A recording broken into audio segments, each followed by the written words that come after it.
Welcome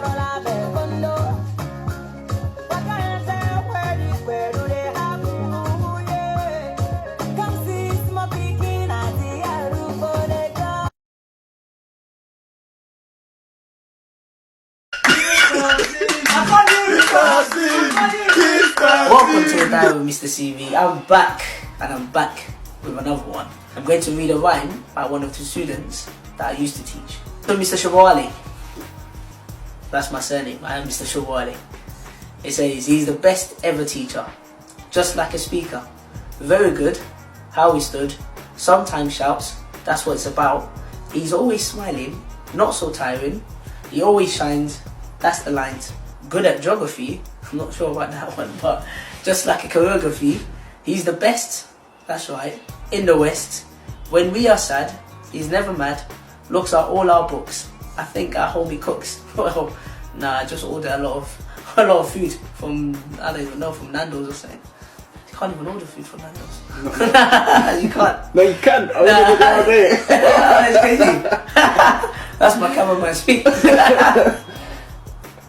He's as funny as a clown, and he never has a frown. He helps us on the board. Let's all record. Today we're going to be looking at my journey into teaching and how my journey has been, and obviously different routes into teaching as well. Now, my journey into teaching is not as smooth as other people's journey. Since young, I've always been teaching things.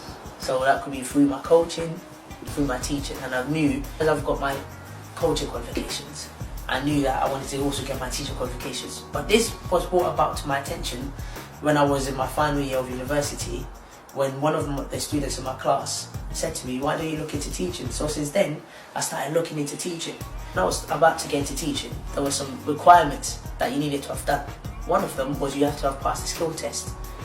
Now, this skill test, you only had 3 attempts.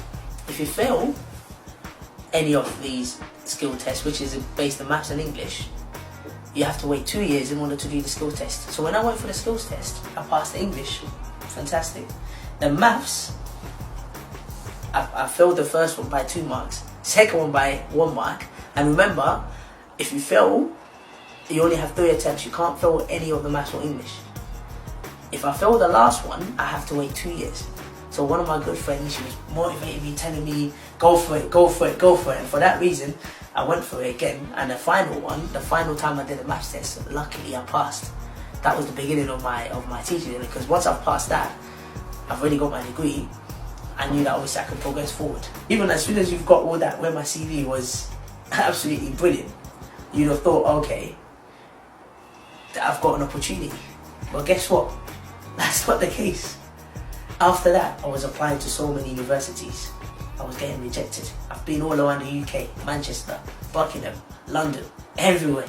They were rejecting me. And what they were telling me, you don't have enough experience. You don't have enough experience. You don't have enough experience.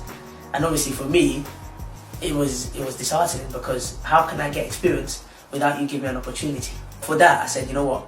I've got my skills test. And this skill test, after passing it, it lasts 3 years. So I said, within that